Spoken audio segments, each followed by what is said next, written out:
তো বন্ধুরা, আজকে আমি এত সেজেছি কেন বলো তো? আজকে আমাদের বিয়ের সালগিরা। কই গো, আসো। আজকের দিনে সব থেকে দামি গিফটটা দেবে তোমাদের দাদা ভাই। তুমি রেডি হয়ে গেছো? হ্যাঁ, এই নাও।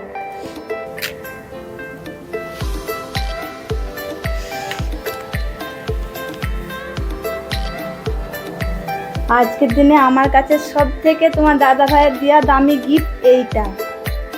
তো প্রত্যেক বছর আমি ভুলে গেলেও তোমার বৌদি মনে রাখে আমাদের বিয়ের সালগিরাটা। মানে রাত হয়ে যায় কাজ থেকে আসতে, তবু মানে যতটা রাত হলো এরকম করেই আমরা প্রত্যেক বছর সালগিরাটা আমরা পালন করি।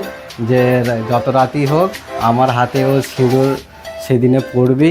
আর এটা প্রত্যেক মানে স্বামীর কাছে আশা করে যে বিয়ের প্রত্যেক বছরটা যেমন করেই কাটুক, এই দিনটা মনে রেখে তাকে সেই স্বীকৃতিটা দেওয়া অবশ্যই দরকার। আমি ভুলে গেলেও তোমার বৌদি মনে রাখে। তো মানে হিন্দু ধর্মে সব মেয়েদেরই এইটা হচ্ছে সব থেকে দামি গিফট। বিয়ের সালগিরাটা কেমন করে পালন করছো না করছো সেটা অতটা মাইনে রাখে না, কিন্তু এই রকম করে একটা পালন করাটা, যে প্রত্যেক বছরে যে স্বামীর হাতে একবার সিঁদুর পরাটা, এটা হচ্ছে মানে কল্যাণ হয়। তাতে স্ত্রীরই বলো স্বামীরই বলো দুজনের ভালোবাসাটা ঠিক থাকে।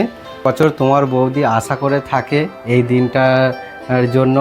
তো সেরকম কিছু গিফট তোমার বৌদির জন্য দিতে পারি না, তো তা সত্ত্বেও তোমার বৌদি এইটার জন্য অপেক্ষা করে থাকে। তো আজকে একটা ছোটোখাটো গিফট এনেছি।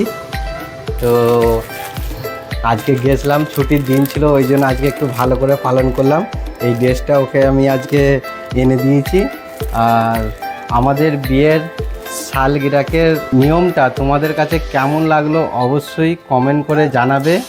আর ভিডিওটাতে লাইক করে আমাদেরকে আশীর্বাদ করবে, সুন্দর করে জীবনটা ভালোভাবে কাটে।